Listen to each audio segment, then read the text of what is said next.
Welcome. This is Bill Jones with recapturefederalism.com, coming to you from Freedom's Nest with another presentation. And been away for a little while. I haven't had a chance. Had some family business that needed to be taken care of, but we're back in the saddle again, and we're going to have a presentation today about slavery. Never again. Now. Yeah, that's the title and the subject. And you know it has to do with communism, because that's all I ever talk about is communism. With that in mind, we're going to proceed and we're going to talk about it. We're going to talk about communism. We're going to talk about the history of slavery in the United States and in the world. We'll get into that in just a second, right after, of course, the oath, which I always take. I, William R. Jones, do solemnly swear that I will support and defend the Constitution of the United States against all enemies, foreign and domestic, and that I will bear true faith and allegiance to the same. So help me God. General quarters, all hands man your battle stations, up and forward to starboard, down and aft to port, set material conditions zebra throughout the ship. This is not a drill. Repeat, this is not a drill. Communist insurrection. General quarters. First of all, getting into the history of slavery, and we've, of course, have had slavery. All you have to do is go to the Bible. And all the way back to Moses, slavery, and Joseph was sold into slavery by his brothers. And there's political enslavement in the case of Daniel 3, Shadrach, Meshach, and Abednego, where they stood up to King Nebuchadnezzar, and that was a form of slavery also. They had religious supremacy there at that time. As you move on, of course, we come into the United States, and there was slavery, involuntary servitude right from the start. And if you know me, I'm always talking about communism and about the historical experience of communism.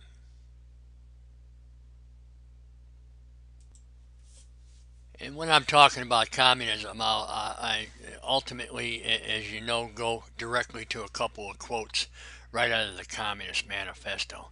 They're so basic, and it is the core of communism. And the problem with communism, and all about the supremacy that the communists wish to impose on the people of the world. And if I could, right here, let me quote this as you look at it.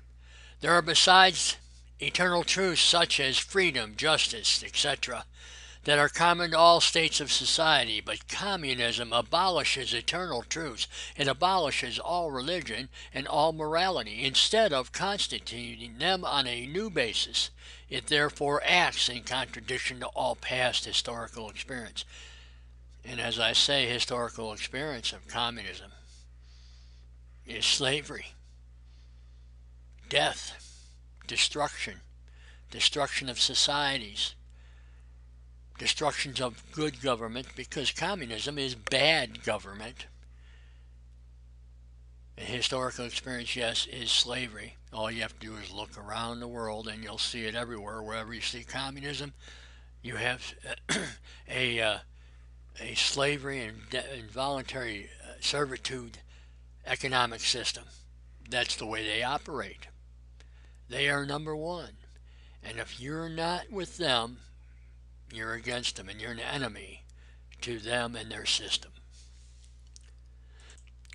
Then on page 34 of the Communist Manifesto, another very important quote to understand their core beliefs, their supremacy over everything else, totalitarian system. That's the way they operate it, economic, politically, and religiously. Finally, they labor everywhere for the union and for an agreement of the democratic parties of all countries. The communists disdain to conceal their views and aims. They openly declare that their ends can be attained only by the forcible overthrow of all existing social conditions. Let the ruling classes tremble at the communistic revolution. The proletarians have nothing to lose but their chains. They have a world to win. Working men of all countries unite. Yeah, that's what they're all about. Make people tremble. When you have slavery and involuntary servitude, that's what you have, don't you? Literally, with communism, it's their way or the highway, and their way is not a very good society to live in if you wish to be free. It's a great system, I suppose, if you want to be enslaved. But we have laws against that, don't we? And we'll be getting into that just shortly. We'll be talking about slavery in America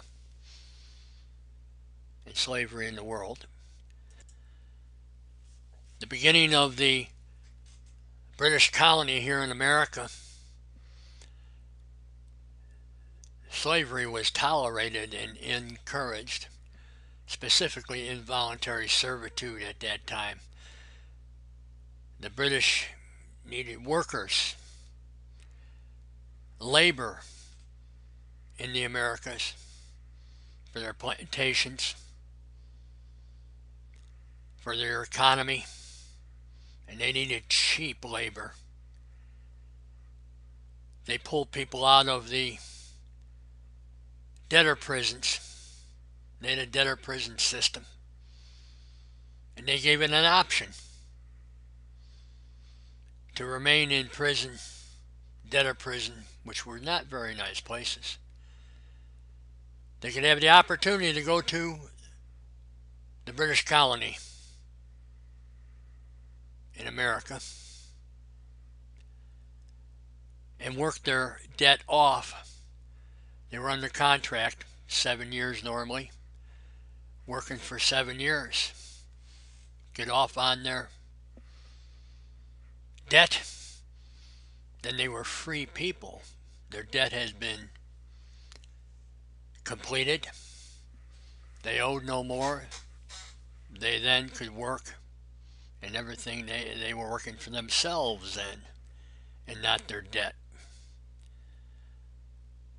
Well, that might be nice to have cheap labor for 7 years, but the plantation owners, and especially down south, wanted more than that. They wanted slave labor permanently. And to do that, they got what was known as the transatlantic slave trade,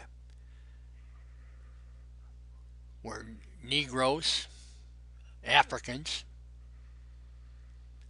were seized or bought and traded like property from Africa and brought to the American colonies initially, and later it would be the United States. Under the involuntary servitude system, transaction was done by contract of human beings. And of course we had a situation when the Negroes, the Africans, were brought over. They were bought and sold and they were considered as property. That was the way to get around the immorality of it. We'll just declare them property. By the way, present day, the communists view that slave labor is also as property too. I'll get into that in a moment. But we had the Negro slavery, then we had freedom from Great Britain and King George, the American Revolution, and a big argument over slavery, whether to have slavery, allow slavery, not to allow it, how to get around it, because down south down there, the plantation owners, they didn't want to give up them cheap slaves. They didn't want to allow them to be free men. There's one industry in the South, the rice industry down there. What happened after the Civil War? The rice industry and the rice fields destroyed economically because they didn't have the slave labor. High intensity labor industry, that rice. They didn't have the machinery to do it at that time. The slavery continued on. Of course, in the Constitution, there's a 20-year moratorium on slavery. It was part of the agreement, the 5/6 agreement, to allow slavery for 20 years, and then it had to be resolved. Well, in 1807, they started resolving it. They put a ban on slavery. Of course, just like a lot of laws, if you wanted to ignore them, you ignore them. And that's what they did. All the way up until it culminated in the Civil War. And the Civil War was fought. Then there was the Emancipation Proclamation. At the end of the Civil War, after the Emancipation Proclamation freeing the slaves, there was a determination by the Congress at that time. An amendment was passed, the 13th Amendment, in December of 1865. And in Section 1 of that amendment, neither slavery nor involuntary servitude, except as punishment for crime whereof the parties shall have been duly convicted, shall exist within the United States or any place subject to their jurisdiction. It cannot exist. It's not supposed to exist. Involuntary servitude, slavery. And that's what we have in the United States now. We have that through the expansion of worldwide communism. Communistic tactics and strategies are used economically, politically, and religiously. And we have that in the United States right now. But in between the Civil War time and the time of FDR, back in the 30s in Germany, there, of course, was the Holocaust in the 30s, leading up to World War II. And what you see in front of you is an image. You see, there's a serial number of a piece of property of a human being, a tattoo of numbered Jews and gypsies and slave labor in Germany were treated as property, and there's your serial number stamped right on your arm. Oh, how brutal is that? Very brutal. But they're not the only ones. That number there is what I consider to be a Nazi identifier. It's how they kept track of them. As I say, the Negro slave in America was kept track of by bill of sale. The seizure of these human beings was tracked by a serial number tattooed on their forearm. In the mid-1930s, President FDR pushed through democratic centralism, Social Security, a communistic plan, Social Security. Yeah, that's what I said. Yeah, that's what I said. I view FDR as a communist, along with the Democratic Party then and now. Human population control movement in America. Instead of tattoo on the arm, we have a Social Security number. Yeah, a Social Security number. You see, we too are serialized.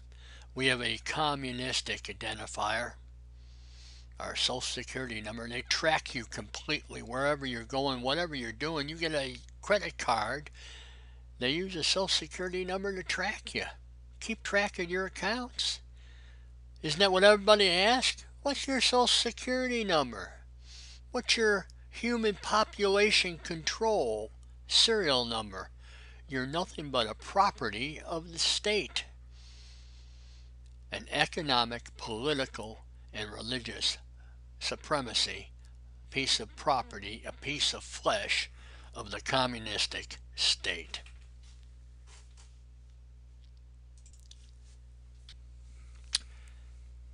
In 1847, 1 year prior to the Communist Manifesto, Engels and Marx were working together. Engels did some work, and he came out with a draft of a communist confession of faith. Yeah, Engels and Marx both were atheists, but they came out with a communist confession of faith. You see, communism is a religion, and there was the Communist Confession of Faith. It was folded into the Communist Manifesto in 1848. Marx didn't feel it was strong enough. They built off of that with the principles of communism.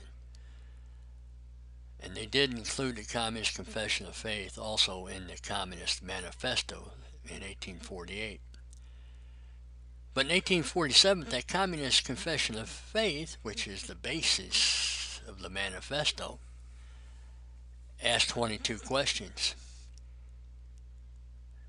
Question 1, are you a communist? Answer, yes.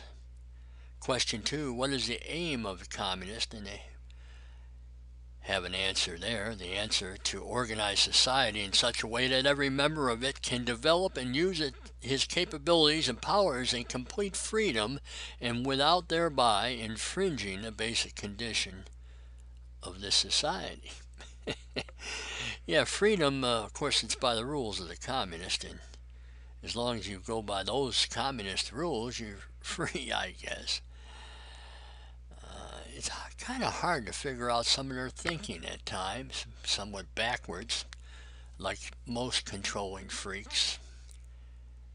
Then they come up with question 3, and this is, as we're talking about slavery, is important.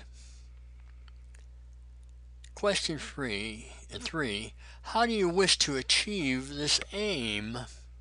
Answer, by the elimination of private property and its replacement by the community of property.